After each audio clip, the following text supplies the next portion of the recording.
I'm General Glenn Walters, United States Marine Corps retired, and I serve as the president of the Citadel. I'd like to take a moment and discuss your choice of colleges. Most of you have many options. The Citadel is not for everybody, and very different opportunity for most of the schools you're likely to be considering. It isn't easy, but the rewards are great, from the superior education and leadership training to the lifelong relationships you'll build. The Citadel is a unique experience. We rank as one of the top colleges in the nation, and it's proven our graduates are more successful than just about any other school's alumni. So if you're ready to commit yourself to a great journey with immense rewards for those who complete it, I look forward to your joining our ranks. Good luck and see you soon.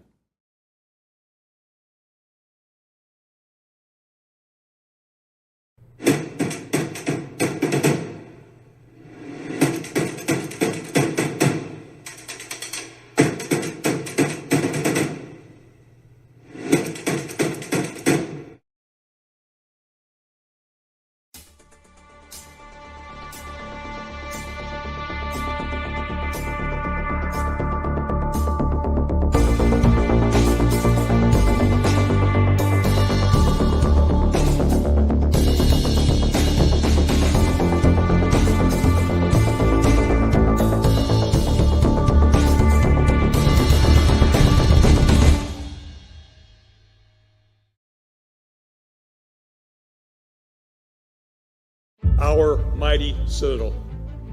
These words have a special meaning because they make us think about what's special about our college. And they make us think about the task at hand and what we can do to preserve what is special about this college, while also taking the steps necessary to make sure that this college and what it stands for will stand forever. We are a mighty Citadel with a sacred mission to educate and develop principled leaders for all walks of life. The values-based education we offer here is more important now than it ever has been. To stand forever, we must preserve the traditions that make the Citadel such a special place. The traditions of service, challenge, resilience, and camaraderie.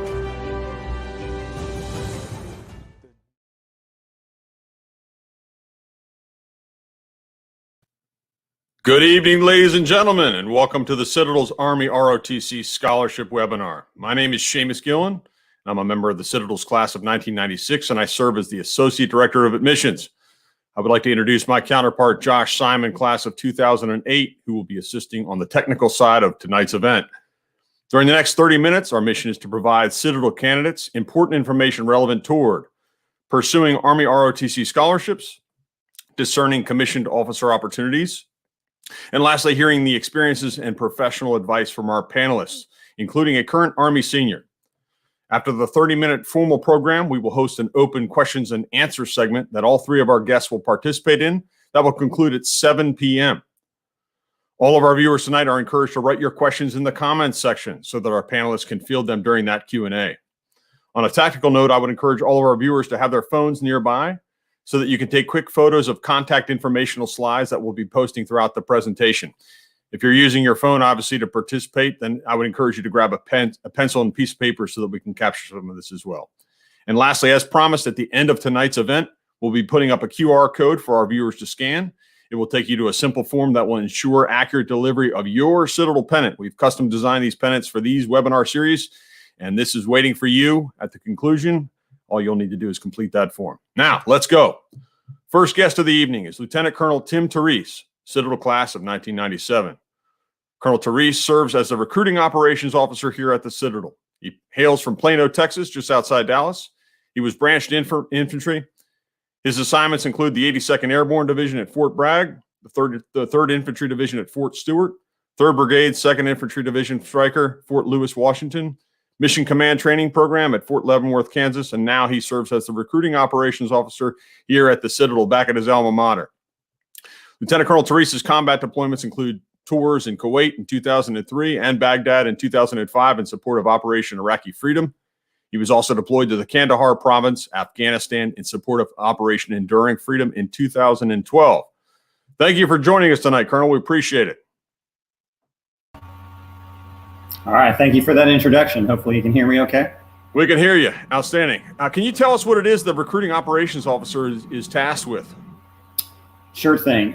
Just so everyone knows, our job primarily is to produce Army officers, and that could be service in active component, think of full-time, or part-time service with the Army National Guard or the Army Reserve. So it's my job basically to get you on that path, welcome you to the Citadel, have you involved with Army ROTC, complete our program, contract to serve our country as a commissioned officer, and get you to graduation and on to your career in the Army. So I pretty much am with you from every step of the way, from the time you step foot on the campus or as you're applying for one of our scholarship opportunities currently that we have open. And with that, obviously, the depth of this and what many of our viewers are going to be keenly interested in is discerning how these scholarships work, the variety and the qualifications, all the details on the application side. Colonel, if you would, let us know how this stuff works. No, absolutely. And, you know, one of the first things I like to kick off with is the Palmetto Battalion is on track right now to be the largest ROTC battalion in our nation. And that's out of 6,000 contracted cadets that will be commissioned as officers completing the program. Over 700 colleges and universities in the nation and overseas. We're pretty dang proud of that. And not only that, we have a high number of military, distinguished military grads, and we always have cadets placing in the top 10 of that nation, so top 10 out of 6,000. So one of the ways you can get started with our scholarship process is, and we'll make sure that we get this out as well, is goarmy.com/ROTC. That's the official Army Cadet Command website that you can find the current national scholarship process available to you. It's an online application, and that is where you can essentially start that initial scholarship application with it. It's kind of fill in the blank and you can go from there. Some of those requirements need to be 17 to 26 years of age. You need to be a high school graduate. You need to have about a 2.5 GPA. That's our minimum requirement. We are still one thing that's unique across the nation, with a lot of colleges going to their acceptance and their admissions, not necessarily requiring SAT or the ACT. The Army ROTC scholarship is still doing this. It's a national program, so we use national test scores to kind of balance the field, if you will. So I know some of those tests are suspended, canceled, but it is still part of the process. The SAT requirement to apply is a 1,000, and the ACT requirement's a 19. You need to also be able to be medically qualified for military service through a Department of Defense medical exam. And then you also must be able to meet the physical requirements to be contracted and ultimately commissioned and serve in the military. So with that, that national scholarship application window is currently open. It opened back in June, and we just had our first board results get published. There are 3 boards that are managed throughout the process. The first one, again, just occurred in October. We have another one that will be available January 25th, and then another board to close us out on March 15th. So you just have a couple more opportunities, and an application has to be submitted by February 4th. That's our deadline. So as you're looking at those scholarship opportunities, when you may have an SAT or an ACT score, when you can get your application in and complete that process, it's a rolling board. So as you're completed, you become board ready and you can get reviewed. So you can go in front of the second board and then again on the third. Anyone that finalizes that February deadline then only becomes available for that March board. So that kind of closes out our national scholarship opportunity. From there, our Minuteman scholarship begins. And what that is specific to the Army National Guard or the Army Reserve. So as you're looking at part-time service, still wanting to serve your country, still kind of coming out in the Army, following your path at the Citadel, it offers you an opportunity to go back out, have a civilian career Monday to Friday, and then with the Army Reserve or the National Guard, do that 1 weekend a month, 2 weeks a year, still serving as an Army officer. That Minuteman campaign should kick off right after the national closes. So sometime in April, we'll expect to see the application window for that. And then it will probably close early August as we wrap up kind of the admissions process and we begin starting school. So two great opportunities are available to you. The requirements are the same for both, and so are the benefits. Both the National Scholarship and the Minuteman Scholarship process both either pay tuition or room and board. So why I say one or the other is because a lot of our candidates, as you look at academic scholarships or athletic scholarships that are available to students, you may have an athletic scholarship, an NCAA sport at the Citadel that potentially pays your tuition. You may want to serve your country and are eligible for the ROTC scholarship. If awarded, you can then keep your athletic scholarship for tuition, use the ROTC scholarship for room and board. The other benefit is we match in-state or out-of-state. So, of course, the Citadel has a large national pool. We're a great college. A lot of people want to come. So if that out-of-state tuition rate is probably the highest of your college costs, the Army ROTC scholarship could pay your tuition. And vice versa, with in-state, it matches in-state. So a great opportunity for you as well. And not only that, besides just having tuition or room and board, all of our contracted cadets also make $420 a month while they're at the college for those 10 months they're in school. And we also pay $1,200 for a book allowance annually. Additionally, Citadel cadets, because of the uniforms, we also have another $800 or so uniform stipend that they're authorized to have annually as well. So not a bad chunk of change for our highly qualified candidates, which we ultimately turn right back for Citadel graduates entering into military service. Colonel, tell us a little bit. There's a couple elements that our viewers are going to want to know, and that is that the selection process on scholarships is always competitive. If you do not pick up one of these 3 or 4 year designee scholarships, one of the things that the staff over there in the Army detachment, and we call it the Palmetto detachment, if I'm correct, there's a commitment to try to assist those cadets that are working hard in the early semesters here at the Citadel pick up a scholarship while they're here. In fact, some of our guests tonight are going to be talking about that very experience. So I want to share that with our viewers, that we have a committed team over there, professionals led by Colonel Therese, who are aimed at helping current cadets pick up those scholarships while in the barracks, while in the Corps of Cadets. So that's a very important notion.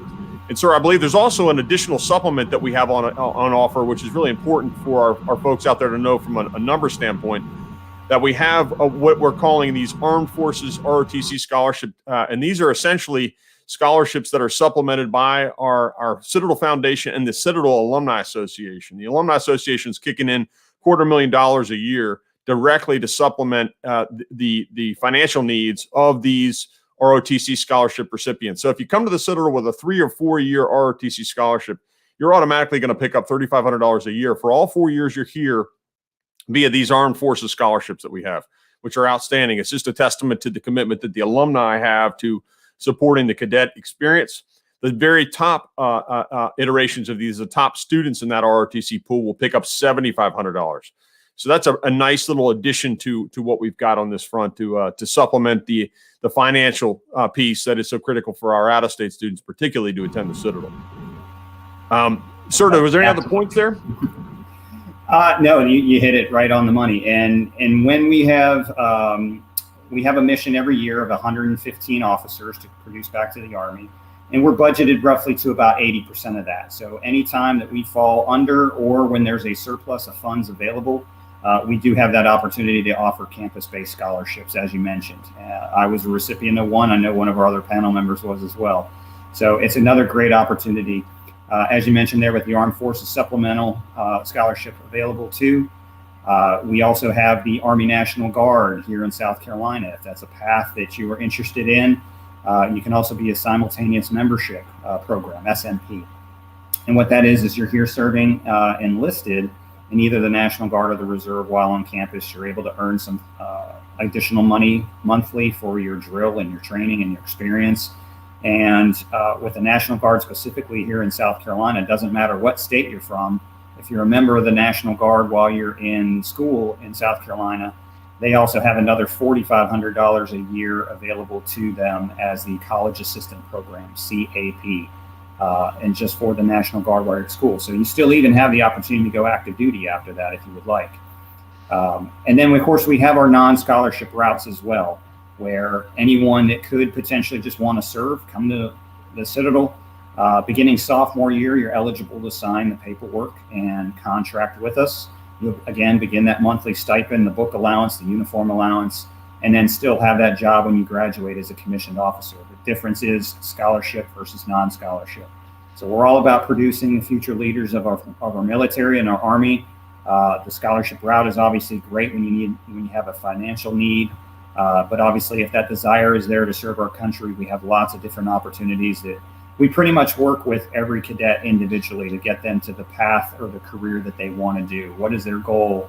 Kind of looking at their time at the Citadel and then beyond with their time of service.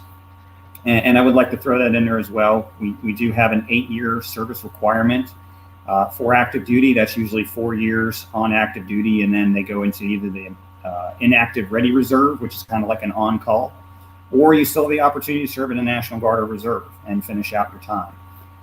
Or with the Army National Guard and the Army Reserve, you still have an 8-year commitment, but again, that's 1 weekend a month and 2 weeks a year. So it's a great path to start going towards, a profession. And you start looking at that federal retirement at 20 years and figure, hey, halfway there, if you're just doing 8 years, what's another 12?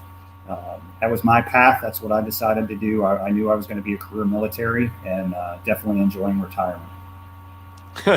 We're enjoying having you on campus, sir. We appreciate it. And just for everyone's awareness, we can put your contact information up here. This is one of those opportunities for you to grab some information that's relevant to following up with Colonel Therese. Again, if you have additional questions, we're going to be covering a lot of ground in the question and answer, but for your records, it's a great place to start. If there's concerns you have on the application side, this will be useful to you. Colonel, thanks again for your time. Our next guest is an outstanding young officer from the Citadel's class of 2016, Captain Zach Salamone. He hails from Greenville, South Carolina. He's a graduate of Hotel Company, where he served as vice chairman of investigations on the Honor Committee. Captain Salamone picked up a 2.5-year Army ROTC scholarship during his sophomore year. When he graduated, he was commissioned in the Army as a military police officer, where he served as a platoon leader at Fort Leavenworth, working in corrections facilities for 16 months. Thereafter, Captain Salamone deployed to Turkey, where he served as an operations and primary security officer for an air defense artillery unit. Recently, he spent 15 months as a platoon leader in basic training, overseeing drill sergeants. And this year, he transferred to the Adjutant General branch, where he serves as the Battalion S1, that's the Human Resources Manager, at Fort Leonard Wood in Missouri. Captain Salamone, welcome to the program. Hey, thanks for having me. Glad to be here. We appreciate you taking some time out of your duties right there to join us and share some wisdom and insight with our viewers tonight. So we're very appreciative of that. You've had quite a unique array of experiences in just the 4 years you've had from graduating from the Citadel. Can you tell us a little bit about what led you to consider a career in the Army to begin with? If I'm being totally honest, it was the job security. At the time, the job market wasn't looking too well, and job security was weighing heavily on my mind with student debt and some other stuff. So I was looking for an opportunity to take care of myself and my family. And the Army offered a great opportunity with scholarships and a guaranteed job right out the gate and potential civilian world experience should I choose to ever one day get out of the Army before I retire. Good stuff. Job security is always important. I know I'm having some mic technical difficulties, so we'll work through this, so adapt and overcome. Let's take a look here. You picked up a 2.5-year Army ROTC scholarship, so this falls in line specifically with what was happening in my conversation with Colonel Therese talking on that front. Let's see here. Let's see. Which commissioning track? You took an ROTC scholarship. What was that process like as a cadet? Can you kind of recall how that went? If I recall, I had to show up for all of the events, kind of get my name known, make myself relevant in that area. And then I started applying through the Army program they had there. It was just a bunch of paperwork.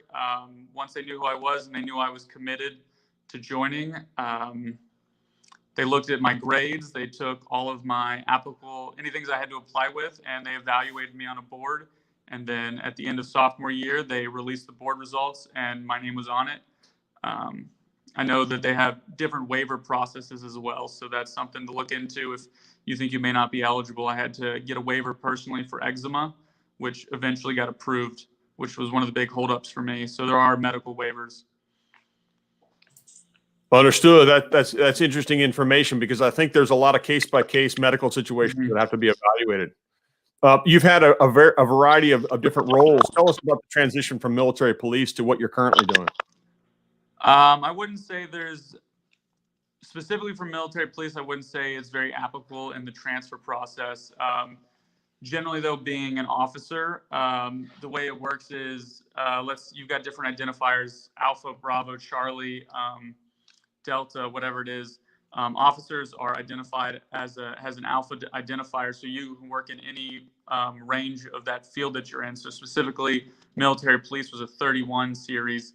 I was a 31 alpha, which means I could work with the Echoes, which was the prison, the Bravos, which was the police in the field and on the road, and the Kilos that are the K9 handlers. So as an officer, you can work the spectrum of whatever it is you're in. So there's lots of skills as an officer administratively that lead into this, mainly personnel management, process, streamlining, stuff like that. General resource management and planning is mainly an officer's job. One way I've heard it put that I like is that an officer's job is to plan and resource, and an NCO's job is to execute. And that goes the same across all MOSs that I've seen in the Army so far in 4.5 years. So I would say that's how it has prepared me to transfer jobs. I'm going to jump into back into your cadet career. You served as the vice chairman of investigations on the honor committee. Tell our viewers what our honor committee is and what the honor code is on campus so they're aware. I will not lie, cheat, steal, nor tolerate those that do. So we have a very unique system at the Citadel. It's a one-strike system, which makes it, I would say, one of the most strict. I think VMI is one of the only left with a one-strike system. That being, if you violate the honor code, an investigation will incur from a student-led body, and then the findings of that investigation will be debated, much like a traditional court of law, to a cadet panel of 10 soldiers, or excuse me, not soldiers, cadets that are all elected on the honor committee, and they will determine whether or not the person, based on evidence provided and topics of discussion, if they were in violation or not in violation of the honor code. And from there, if they're found in violation, they will be removed from campus as soon as possible for violating the Citadel's honor code. It's very important. It's the most, in my opinion, it's the most important cornerstone of the Citadel. You heard the little snippet from General Walters where he was talking about leading principled leaders. And that is definitely something that will train you. If you are not, it is something that if you hold true and you abide by that honor code, it will train you in that manner. And that is very important to not just military work, but any kind of work. Honesty is the best policy. It's most certainly a cornerstone of existence for our cadets, but like you said, the transition of that trust is such a critical piece of being a successful officer. Taking a look here, you had an opportunity to oversee some drill sergeants. Tell us about that experience there. It has been a unique experience, especially being an officer. Officers haven't been introduced into this environment. This is kind of like a preliminary test run. The drill sergeants are very alpha individuals, and then being put in charge of 5 drill sergeants and having to manage a bunch of different personalities that are very alpha, and they're the top tier. The top 15% of the Army gets chosen to be a drill sergeant, so you are managing the top for this job, and it is a demanding job with long hours. But it's a worthwhile job. Our mission here, where I'm currently stationed, is to transform civilians into soldiers. And that's what we do by the droves. Right now, we've got 6 companies, and each one of those companies has approximately 240 trainees. So we're operating well to 1,000 trainees going on at one time. That's a heck of a responsibility. And again, the tinkering of trying to get things right on that indoctrination and that transition is really, really important. So one of the things I would ask you to reflect on is thinking about what you learned as a cadet and what you're applying currently in your role. What are some fundamentals that you see yourself employing from your cadet days currently in your role? So as discussed, the honor committee, obviously that's my primary, but secondary to that, I would say peer leadership skills. The entire time you're at the Citadel, whether you choose to hold rank or not, you're going to have different responsibilities to the cadet body, and it's important that these duties are executed I was a clerk and a first sergeant, and then I was a company XO temporarily. And that's not something you're going to get at a normal college. I mean, you may be the company commander. Like, there's a cadet online that's an XO. I'm sure he can attribute to this. You may be quote unquote in charge of these people, but flexing your rank doesn't do anything. So you have to learn how to manage your peers in a respectful way to where they respond to you and they don't just blow you off. Because if you just decide to pull rank, I can tell you that nobody's going to listen to you. It's about building that relationship, and that just building that relationship with your peers, and as well with your subordinates too. Because when you think about who your subordinates are going to be, if you're in a leadership position at the Citadel, they're a year younger than you. Even some cases, we had a freshman when I was a sophomore he was 24. I was 19 years old. I had to earn that person's respect for me as a leader. And that's the same thing in the Army too. You're gonna, like, coming in as a brand new second lieutenant, my platoon sergeant, who's my enlisted counterpart, he had a decade on me and multiple combat deployments. So having to earn that relationship, it's definitely a task. And one thing that I don't know if Command Sergeant Major Yeagle is still at the school, but one thing he always told me was, or at least when I was a first sergeant, was that the rank you're given not only here at the school but also in the Army is given, it's bestowed to you by the military. And when you leave the military, you're expected to return it. That's not who you are. So always leave something better than when you found it, because at the end of the day, I'm going to have to turn this rank in. I'll not be Captain Salamone or whatever rank I achieve in the military forever. That's great advice, and I really appreciate that. I think a lot of our folks out there are very seriously considering those opportunities in the Army. So your wisdom and shared experience from just the 4 years you've been in are helpful to us. Captain, we appreciate your time. We're going to move on because of our time constraints on to our next visitor. We have Lieutenant Zorn, who's a triple karate black belt from Warrensville, South Carolina. She came to the Citadel on a 4-year Army ROTC scholarship where she prospered academically and militarily. She rose to the rank of regimental commander, the most senior cadet leadership position in the Corps of Cadets that placed her in command of all 2,300 cadets. Upon graduation, Sarah was commissioned as a field artillery officer and currently serves as a fire direction officer, platoon leader at Joint Base Lewis McChord in the 17th Field Artillery Brigade. In addition to ensuring the health and welfare of the 20 soldiers under her watch, Lieutenant Zorn supervises maintenance, maintains operational readiness of military equipment in a field environment, ensures the safe operations of the Fire Direction Center, which is responsible for the processing and delivering of fire missions to our high-mobility artillery rocket system, known as the HIMARS. Lieutenant Zorn, welcome to the program. Hello. Hello, sir, and hello, everyone. It's nice to see everybody. It's great to have you here. We're saying hello from your old stomping ground here. So glad to have you here. I know that you got a lot on your plate at the moment, so we appreciate your time. Let me start by sharing with our visitors, or asking you to share with our visitors, why you came to the Citadel. What brought you to the Citadel? Sure, I'd be glad to. So my main motivation to come to the Citadel was actually the Army. I was a recipient of the Army ROTC 4-year scholarship, and I knew the Citadel would facilitate to me the best leader development and best education in order to commission in the active duty component. I knew that's what I wanted to do, and I knew the Citadel would provide me with the tools that I needed to be an effective officer, an effective leader, and get a great education during that time. So really my Army ROTC scholarship was what motivated me to come to the Citadel. That's outstanding. You earning the regimental commander rank, which is a very historic rank, is a huge responsibility, as you certainly can attest. Give us some of the takeaways from that experience. How did you manage that role on a daily basis?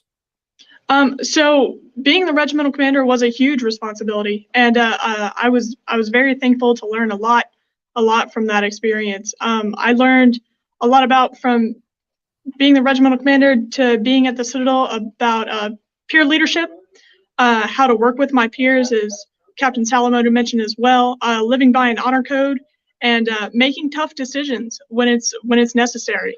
I feel like being at the Citadel and being in the position of regimental commander helped me a lot in transitioning into the Army and made me more comfortable in communicating, making decisions, and leading others. So really, all the takeaways that I have from the Citadel have benefited me immensely thus far in my career. I say that because I was a lonely platoon leader. I enjoyed that role and being in charge of 30 people, but 2,300 is quite an exceptional number, and it's a historic position on this campus. So that's impressive. You're now out in the field and you're working as a field artillery officer managing soldiers. Tell us about the training you underwent, and was there any correlations going through the challenges at the Citadel to the training you had to evolutions you had to undergo? So leading soldiers is probably the greatest privilege that I've ever had in my entire life. But my training that I've been through thus far is the Field Artillery Basic Officer Leader course, which is basically the Army school that taught me how to be a field artillery officer. It taught me how to calculate safety, which makes sure when we shoot rockets or any kind of artillery round, they land in a safe area and are shot in a safe manner. Taught me how to be a fire support officer, which helps the maneuver commanders, so your infantry or your armor guys, integrate artillery weapon systems into their line of work as well. And so with BOLIC and with that challenge, I would say definitely a huge correlation to the Citadel was the academic demand. So that school is probably one of the more challenging schools that the Army provides, and being able to correlate my experience and my academic experience at the Citadel definitely helped me have the personal discipline to be successful in BOLIC. What major were you here when you were at the Citadel? I was a business administration major. And just for our viewers, obviously, what's happening with that is we're fragmenting. There's the business administration is fragmenting into the finer pieces. We have finance, accounting, and a variety of other paths here. I have an MBA from the Citadel, but that's one of the exciting things on campus back here that's been happening since you departed is the intrinsic focus on specific elements of business that incorporates a foundational knowledge into very specific elements. Tell me, on the karate front, have you been able to keep the dust off? Have you been able to polish up a little bit? Is there any activities on that front where you are? I try to study on my own and practice on my own, especially self-defense and things like that. It keeps me fresh, keeps my mind fresh. It's a great stress reliever, and I enjoy practicing and staying relevant to my teammates and schoolmates from back when I trained at home as well. I think that's one of the special things that whether you're the regimental commander or a senior private, one of the things that's functionally equal about the Citadel is that you're evaluated by what you give to the college and to the people around you each day. This goes on with whatever you do when you graduate from the Citadel, but there's a profound alumni connection to this place. This is demonstrated by the speakers that we have tonight. We don't pay people to do what they do. This is a love affair with this college and the passionate response to what you're taught on a daily basis in our barracks and in our classrooms and in the mentorship avenues that we have available on the military, academic, and personal fronts. It's a special place. So I'm appreciative tonight of all the visitors we've had. Lieutenant Zorn, I know you've had a lot on your plate, and we appreciate the time you've given us. We have one last visitor. So again, thank you for being with us. I hope you'll stick around for our question and answer. I think there'll be some ripe questions for you, given your position on campus and elsewise. So if you can, Lieutenant, please stick around if you have a moment. And we're going to transition now into Cadet Matthew Wall's presentation. We have Cadet Matthew Wall is in the barracks right now. He's our final guest of the evening, and he hails from Lexington, North Carolina. He serves as the Army ROTC Detachment, the Palmetto Detachment, Battalion Sergeant Major. In his Corps of Cadets leadership role, Cadet Wall serves as the Palmetto Battery Company XO. That's the executive officer. He's an accounting major. As we mentioned, the business department is fragmented into very specific majors. He is a former member of the sailing team here at the Citadel. He's a member of the Citadel's Eagle Scout Association, the Citadel's Rotaract Club, and he is also a participant in a variety of different honor societies on campus. He's pursuing the opportunity within the Army. He's looking for the branch designation of transportation. He wants to be a transportation officer, and he's in the SMP program. This was mentioned earlier, and we'll revisit this. Cadet Wall, welcome to the program. We need to unmute you, buddy. Let me take a look, make sure you're unmuted. Yes, sir. Can you hear me now? There you are. Outstanding. Welcome to the program. Welcome. Which barracks are you in right now, Cadet Wall? Yes, sir. Thank you for having me. I'm currently in 5th Battalion, which is known as Stevens Barracks here at the Citadel. Excellent. You're about 150 yards from my position. That's good. Not a lot has changed in that barracks, which is outstanding. It's historic, as we like to say. Yes, sir. You have a specific branch. You're in the midst of being a senior, the branch selection process.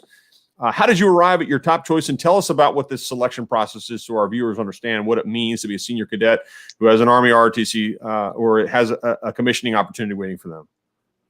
Yes, sir. So senior years, obviously, this year specifically is definitely unique, but the Citadel has provided me a lot of opportunities, especially to succeed academically, which has helped me obtain the branch of choice that I want within the Army. So GPA and your PT is definitely looked heavily upon by the Army whenever they're selecting branches for cadets. And so by the opportunities I've had here at the Citadel, it's allowed me to succeed very well academically. So that's helped me with my branch of choice. So as you said earlier, I'm trying to pursue transportation, and I currently am an S&P cadet. So that's letting me have the opportunity to serve with a unit here in Charleston while attending the Citadel. That unit's right over there by the football stadium or by the Joe. Is that correct? No, sir. It's in North Charleston. I'm with Okay. the 7224 Medical Support Unit over at the Joint Charleston Air Force Base. Outstanding. That's good news. You serve in the detachment itself in a very important role. You're the battalion sergeant major, and that's a different role for our viewers to understand from your cadet responsibilities. This is within the ROTC detachment. You're dealing with all four classes right there in an ecosystem. Tell us what your role entails as a battalion sergeant major. Yes, sir. So as the battalion sergeant major, like you said, it's not associated to one class. I'm responsible for the entire ROTC department. I work with the battalion commander, Johnny Westmoreland, and the XO, Ali Ansell. We, as a team, come together, plan, coordinate, and execute the commander's intent, Colonel Cyrillic's, the missions that he wants to execute with our FTXs, our labs and classes. So we come together, we work together, and we basically orchestrate a plan and execute those throughout the semester. As a sergeant major, I work a lot in accountability, making sure the cadets all are wearing the same uniforms, the equipment is taken care of, and also serve as a link between the cadets and the leadership here at the Citadel ROTC department. A lot of times, a lot of cadets come forward to me with questions, concerns, and I pass that information up to the chain of command and make sure that their needs are being met. Understood. And obviously, this differs from what you're doing in the barracks, where you serve as a company executive officer. That's Palmetto Battery, correct? Yes, sir. That's correct. I am the PB's XO. So tell me what Palmetto Battery, how does Palmetto Battery differ from standard cadet companies, and also describe your role in that environment? Yes, sir. So Palmetto Battery is a unique company within the South Carolina Corps of Cadets. A lot of the companies are what they're known as rifle companies. So whenever they march with rifles, M14s during parade, and but Palmetto Battery is, like I said, it's a battery. It's a field artillery company kind of. It works with howitzers on the parade deck here at the Citadel. We also have black powder guns that we execute during football games and the parades themselves. Whenever it comes to PB itself, we do differ a little bit, but a lot of the responsibilities I have here at the Citadel as an XO don't differ too much from being in this special organization. My responsibilities work with the guard teams, weekend duty. Also, I just work as basically a second hand man to the company commander, making sure that his goals and the things that he wants accomplished are being met. And also with accountability, I'm responsible for over 100 cadets, depending from the freshmen here at the Citadel all the way to my peers as seniors. I think team synergy is a key part of senior leadership, and frankly, it's any leadership evolution. Whether you're a commanding officer, if you're the company commander or the company executive officer, you're rotating and covering each other's backs on a continual basis. So that's an ecosystem requirement here, but it's also a kind of a life lesson when you're in any kind of team environment that we lean on each other equally, even with some distance and rank, that there is a team effort in all things, and the selfless giving in those environments is what makes a team prosper.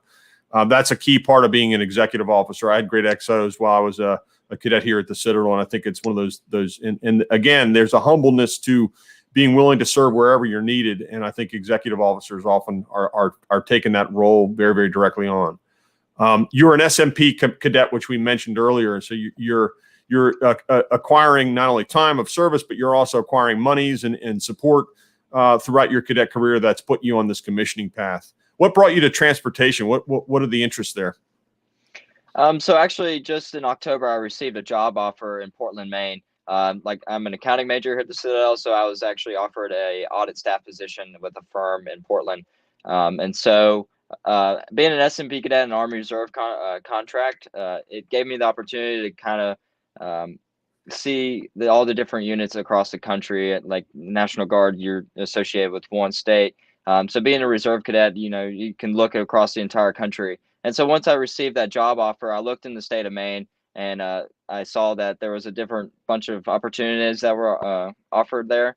And I've always had the passion to work on vehicles. It's something that me and my father did and that he learned from his grandfather. And so transportation has always been a part of my life, working in that area. So whenever I got that job offer and I saw that there was a unit in Maine that was associated with transportation, I just thought it was an excellent fit for my personality.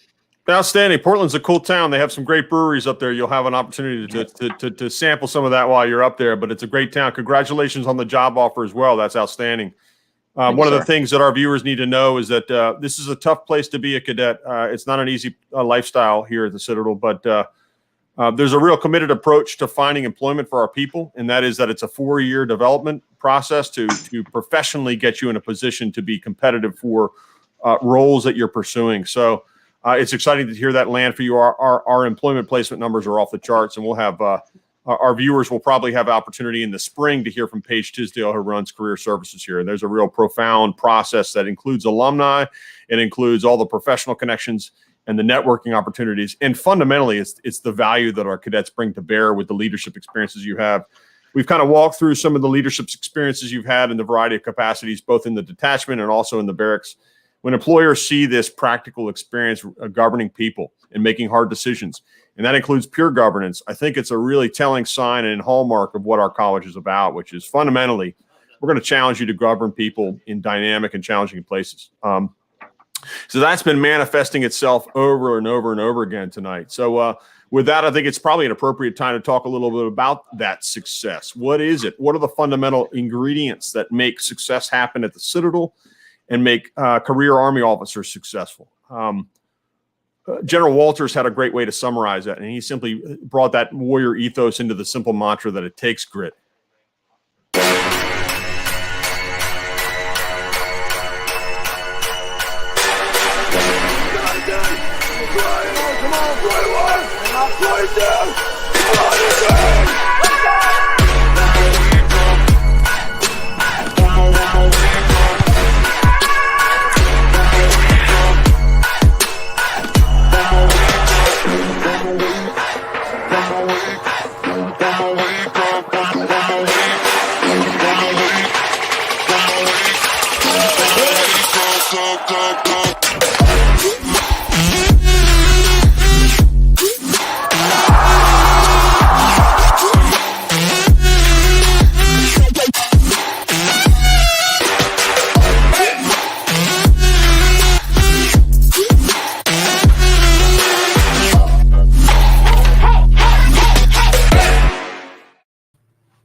That video fires me up. I hope you all are fired up as well. That's outstanding. I love that video. Anyhow, outstanding. Welcome back, everybody. We're getting ready to get into our question and answer segment here. Hopefully that we'll be able to get as many of these questions in as possible. We had a commitment to try to end this at 7 p.m., so we're still on that tasking. But also remember to stick around afterwards. We're going to put that QR code up. This is where you're going to pick up that Citadel pennant, guys. This is custom designed. It's perfect for your locker. It's perfect anywhere. It's nice felt, good quality stuff.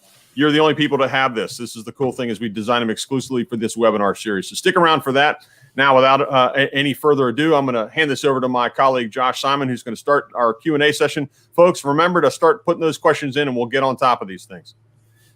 Thank you, Seamus, and thank you to everyone who's taken the time to, of our viewers, have gone and taken the time to go ahead and ask us some questions, some really good ones here, so many that's going to be difficult to filter through them all. Let's start with one for Mr. Therese. let's see, we have, here we go. How were the scores? How were the scores for the ACT and SAT for the first round of the ROTC scholarships? Can you give some insight, some what people can expect those competitive scores were for those that were accepted? Yeah, sure thing. Of course, that's some of the things I have to keep track of as we're counseling cadets. And, part of the job that I have is also coaching as cadets are interviewing and things like that. But our first board is always the most competitive, primarily because it's the early bird students that are trying to also apply to a service academy and go from there. So our first board results are about a 3.4 GPA and about a 1400 SAT. That SAT equivalent for the ACT, I want to say, is about a 26 or a 27. And another one coming your way, if you were granted the ROTC scholarship, I'm assuming the 4 or 3 year there, do you have training each summer before classes start? Can you expound on that, sir? Sure, and hopefully I can hit a couple of these other questions that popped up. So the summer requirements, you'll be reporting early to the Citadel as part of the South Carolina Corps of Cadets for Challenge Week. But only usually those that are volunteering for summer training, we have a number of opportunities, are the ones that will go. Academics is always the number one priority, and generally then training falls secondary. So we do send cadets to airborne school, air assault school, sapper leaders course, northern warfare, mountain warfare, cadet troop leadership training, which is kind of on the job, almost like an internship with an actual operational unit. I did that myself and got to spend a month in Italy. So a number of different things that are available. There is a requirement overall for Army ROTC, which does not incur until summer between junior and senior year. And that is the ROTC Advanced Camp. That is a prerequisite for commissioning. It's 5 weeks up at Fort Knox, Kentucky for training evaluation and leadership assessment. That's ultimately how our cadets rank nationally, how they get their components, whether active duty, National Guard, Reserve, and also how their career fields kind of come into play with it, because you're always competing against your peers and you're always trying to do the best you can to hopefully get the branch or the career field that you want. Thank you, sir. Lieutenant Zorn, we have a question for you. For what is the most difficult hurdle to get through as a female in the Citadel or at the Citadel? And would you expound upon the difficulties and challenges in general of being a female cadet?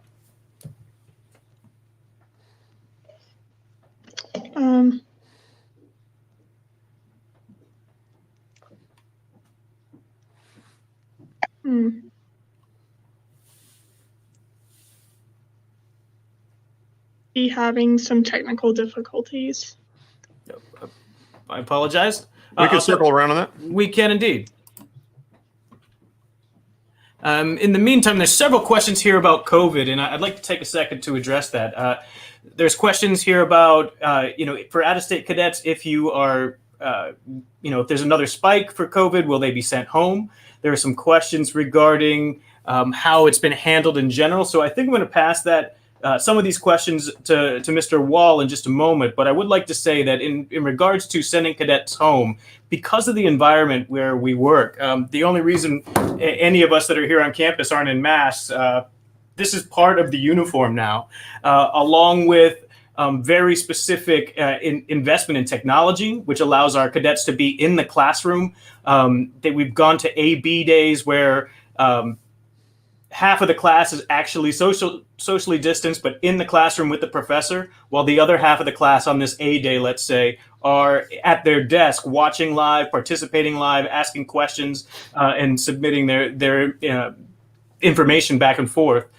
This has led to us having very, very low numbers. And while I don't have that number right in front of me at this second, please go to our website, right in that first tab at citadel.edu. You'll be able to see what our numbers are and compare those to other schools. We have done an exceptional job in terms and in an honest answer to what would be the conditions where we would send cadets home. We have more than 100 isolation units here on campus where our cadets can still go to classes, can still participate, and yet be quarantined or isolated depending on their situation, which allows us, if we were to have a plume here on campus that exceeded our capacity to safely quarantine and contain it, there is a mechanism in place for us to send cadets home. So far, we have not, and we hope and expect to maintain this. Have not gotten even close to that. So we continue to move in a positive direction in terms of how we've been able to face the pandemic as a whole. I'd like to now pass that to Cadet Wall. Can you speak to how it affects daily life? What changes you've seen this year compared to last year, specific to COVID, please? Yes, sir. So this year is obviously very unique. Almost everything about life has changed here at the Citadel. Like you said, we wear masks all the time, whether you're outside your room. So when we go to class, that's just became the norm. So when we're in class, you're wearing the mask, you're socially distancing, and we are doing the hybrid method. So some of us are online, and then some of us are in class, and then we usually switch the other half of the week. But everything has changed. I mean, we now conduct PT once a week.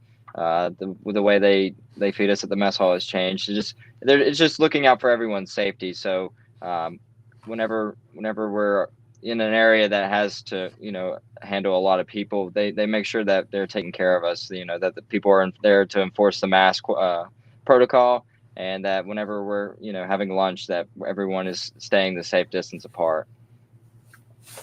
Excellent, thank you. Yes, sir. Lieutenant Zorn, are you back with us? Okay,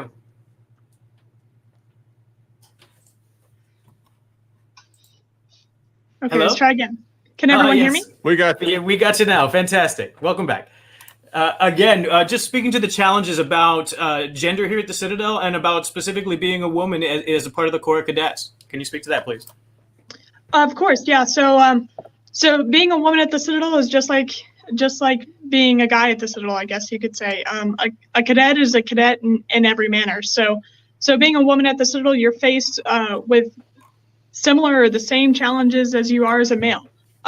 You are treated in such a manner just as your male peers are, and you're expected to perform to the standard that the Citadel sets. And you will work in your capacity just as your male peers will, in whatever capacity that may deem to reach that standard that the Citadel set. So it is an aspect, but the bottom line is that everybody is a cadet at the Citadel, and no matter your gender, you're still expected to uphold the standard that the Citadel sets for you. Excellent. I also here in the admissions office, we give regular presentations, and we are having in-person visits. By the way, they're socially distanced, but in those presentations, I often comment to the fact that any position in the Corps, like whatever you go through at the Citadel, the people right next to you, to your left and your right, your classmates are going through the exact same things that you are. You're going to experience things personally based on where you're from or what you look like. But every position in the Corps is absolutely attainable to you. How hard are you willing to work to attain those things? What are your goals? And start now.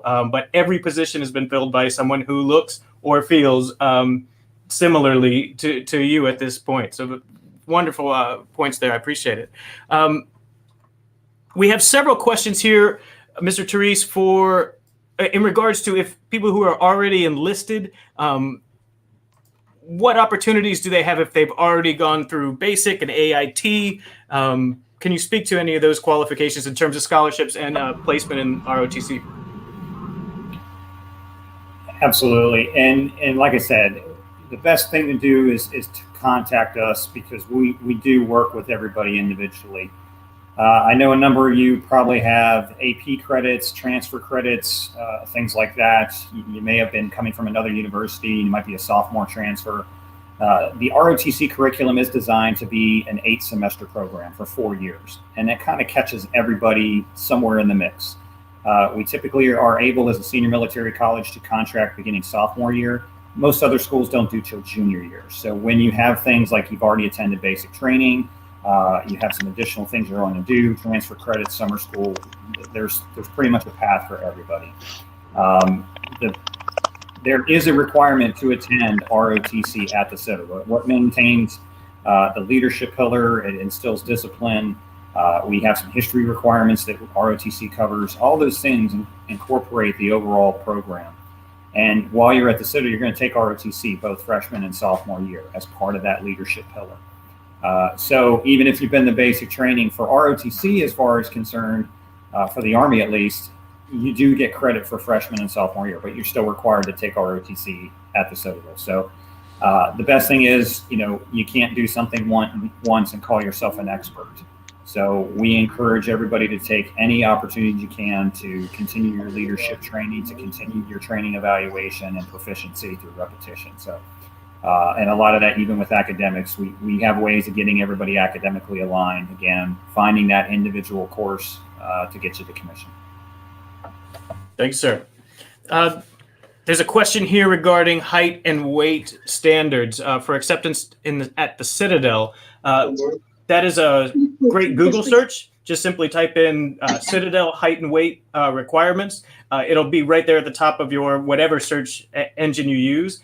Because you also have to pass a physical after you've been accepted before you get your final clearance to matriculate. So you'll want to do both those things once you've been accepted. But look at them now and start preparing yourself for August when you'll be arriving to see us.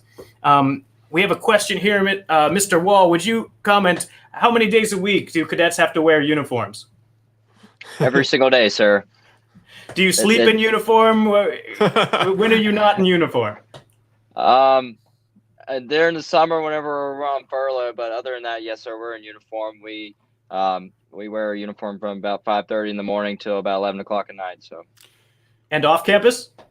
Yes, sir, as well as off campus. It depends on the time of the year, but the leave uniform changes, with the weather. But as a senior, we get to wear the suit and tie and the blazer, so looking a little bit better than the freshman cadets. You can get in trouble, by the way, for our viewers if you're caught out of uniform in certain areas. It's called civilian clothes, and there are penalties. So you can roll the dice. There is a risk quotient with all things at the Citadel that you learn pretty quickly. Josh, if you don't mind, there's one that's an admissions related question that I want to field that Ms. Porter had regarding an SAT performance.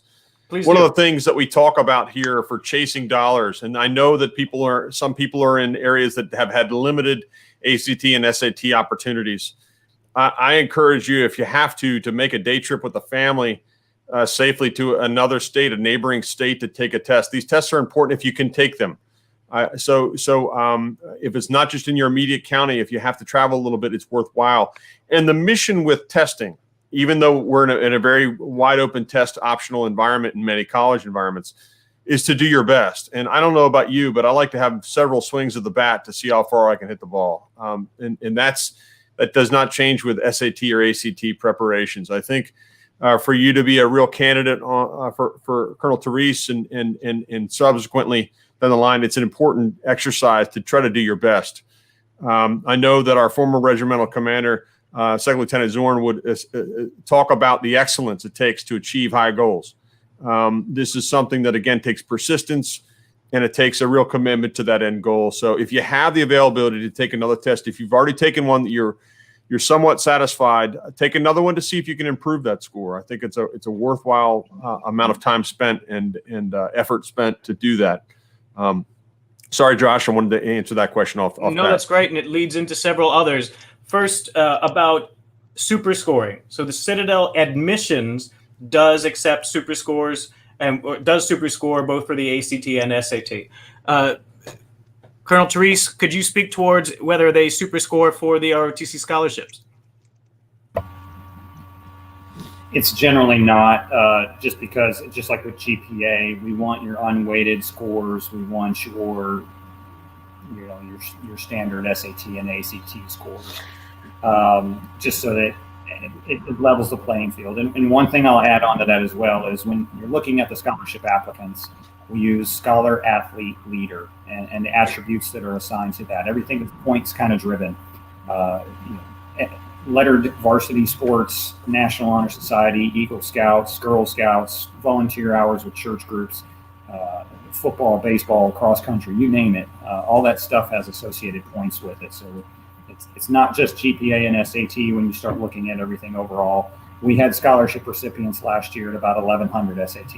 As I mentioned, about 1,400 from our first board, but about 1,100, we still had individuals getting scholarships. So it's something to shoot for, and I would echo, yes, take that opportunity to potentially retake a test or take a different one. If the SAT score is manageable, try the ACT. It's a different score.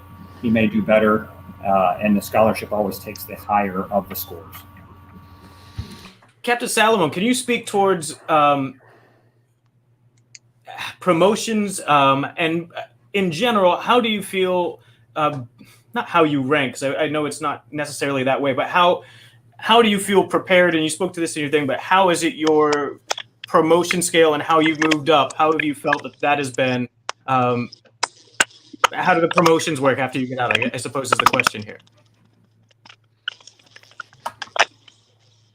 Hopefully you can understand me. I may be having some problems, but so in the Army, when you first commission, your first promotion is are you able to understand me? I'm sorry. Yes. Yes. Okay. There's maybe a little delay, but it's time based for your first promotion. So some people don't feel ready to take on the role of first lieutenant, and that's after. I can only speak to the active duty side. That's after 18 months being on active duty status. And then it's not as time-based for captain, but you're going to be looking at your captain promotion right about your 4-year on active duty date, which is actually, I promoted to captain on Monday, so it was right on my 4-year date. But the level of preparedness is different for different people. I've had a plethora of experiences in my short 4 years. I'm already on my 3rd PCS. In 4 years, and I'm going to be doing 5 PCSs by the end of my 5th year in the Army based on my current career progression. So I would say having the different experiences has prepared me more well to take on the captain role. I know a lot of people, they don't want to take on that captain role because they feel as though they may not be ready for that responsibility that it's thrust upon them. But I would say it all depends on your personal experience. I know for me personally, when I was working at Leavenworth, I wasn't getting the development that I needed. So the opportunity came for me to deploy to Turkey, and I volunteered to get on that immediately. And that's really set myself up for success in understanding the Army as a whole and being able to succeed as a captain. Excellent. Thank you. To both you and Lieutenant Zorn, do you run into class rings, in these far-flung places? How often do you run into Citadel rings as you move about your career? We'll start with you, Lieutenant Zorn. So actually, quite often, I keep in touch with a lot of my classmates. Actually, was able to attend, 2 of my classmates' weddings via Zoom, this past year, which was really nice. I'm stationed with a fellow classmate here at JBLM. I was walking through the airport in Dallas-Fort Worth and ran into 2 Citadel alumni.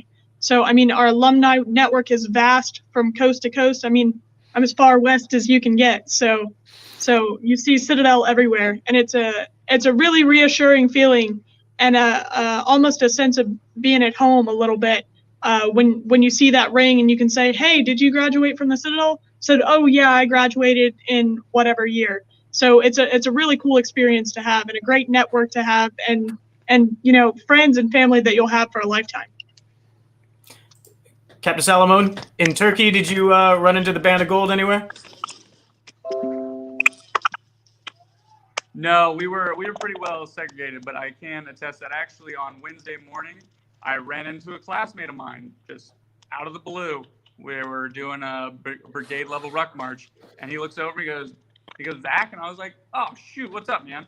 So it's just that happens frequently, especially on larger military installations. I know at Leavenworth, I got tagged with there was a new lieutenant coming in that needed a sponsor, and I saw the names Fitzgerald. I know Fitzgerald.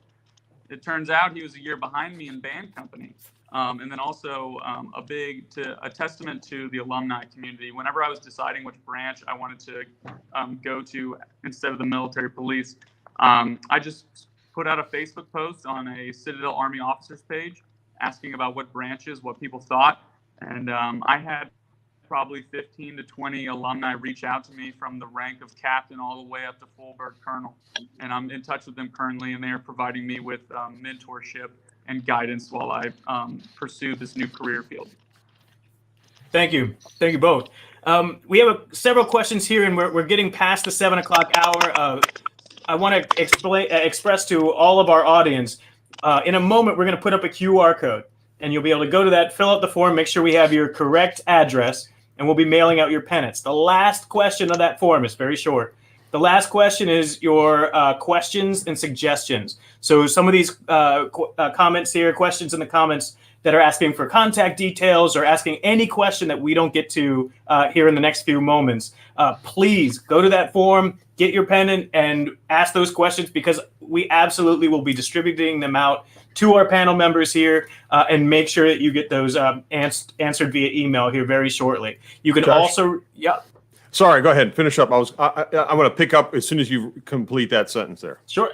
You can also reach out to Mr. Therese at the contact details listed there, and we'll make sure you can also look those up right in our Citadel directory and the ROTC department web pages.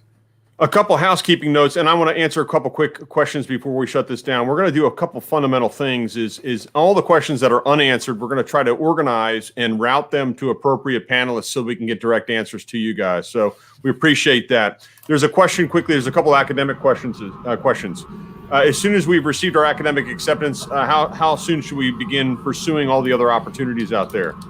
My sensibility on that front is immediately. There's a secure your spot link on the admissions page that will have lots of details about what you can do on that front. Securing your medical paperwork, putting a $400 deposit that's refundable up to May 1st. It's a good thing because it actually locks in the bed space that you'll be occupying next year. That's important to note. The soonest date you'll find out about acceptance if you've submitted all your forms. We're rapid about this. We continually are addressing completed applications. We're rolling admissions, so we're delivering those answers on a daily basis. So my quick answer is about in the next, if you're complete, and that's what we term you with all the items we need for review. Generally, it's well under a month that you have a response. Oftentimes, it could be as short as 2 weeks, and we're working aggressively to get on top of those things. There was a talk about gyms and access over there. Days Hall is our famous gym over there. I love Days Hall. There are all kinds of different opportunities, from racquetball to a full indoor pool. Plenty of workout opportunities. There's fitness, cardio, all kinds of stuff. Cadets live there, and knobs are welcome to go there too when you have a window in the afternoon. If you don't have a duty that you have to perform, get over there and pump some iron or burn some sweat off. That's part of the daily cycle here. Mental fitness is directly wrapped into physical fitness, and what we do here. It's not just for Army purposes or for staying within limits on the commandant side. It's a well-being exercise. It's a healthy part of the life cycle here. So there was a question about basic training at the Citadel. What I would tell you is that we call Challenge Week, Cadets call Hell Week, is the first week you're here as a knob. That suffices. In fact, the first 15 days or so, or 14 days rather, are really a grinder to that end in terms of trying to get you up to the cadet standards so you functionally understand what it means to be a cadet, what you need to do. There's a lot of growth that happens beyond that, of course, but that's the functional path that the training cadre, the upperclassmen that are selected for training, aim at trying to get you up to speed. So that's very, very important. There's some other ROTC. There's a lot of high-speed offerings here that we could probably talk about all night in terms of opportunities to explore, and maybe we'll do that soon. That'll be something we'll route your way, Colonel, with regards to those people who have hot aspirations to be special operations in any capacity. There's a lot of club activity. There are summer, in addition to airborne and air assault. There are things that we have available to you via clubs and different organizations on campus that give you different access points to that. But we'll route a lot of those specific questions to Colonel Therese and the other questions that we have remaining to our other panelists. So I think we're now in an appropriate time, being that we're almost 10 minutes beyond the hour, to get ready to end this. And again, everyone stick around for that QR code that we'll have here.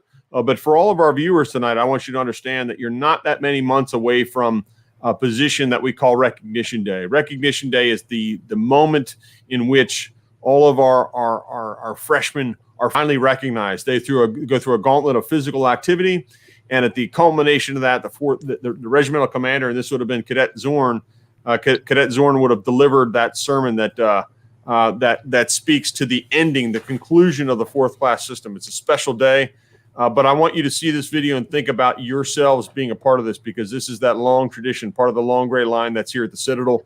The first big milestone at the Citadel is achieving Recognition Day. So without further ado, we're going to conclude. Stick around for that QR code, and thanks everyone for participating tonight. We appreciate all your time and interest.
To any of our viewers still here, I will be going back and forth between the QR code. You can also use the exact same web YouTube address that you were texted earlier, or it was in an email, to watch the recording of this video at your own, on demand, at your own leisure. Thank you to all of our panelists. Thank you to each and every one of you for coming and giving your time. And thank you to each member in our audience. We appreciate you taking the time this evening to join us. We know you're busy, and if there's anything more we can do for you, please send your questions our way. You can reach us at admissions@citadel.edu for any admissions-related questions. Again, you can fill out this form. Any of the questions there will get routed to the correct place. Thank you again for your time.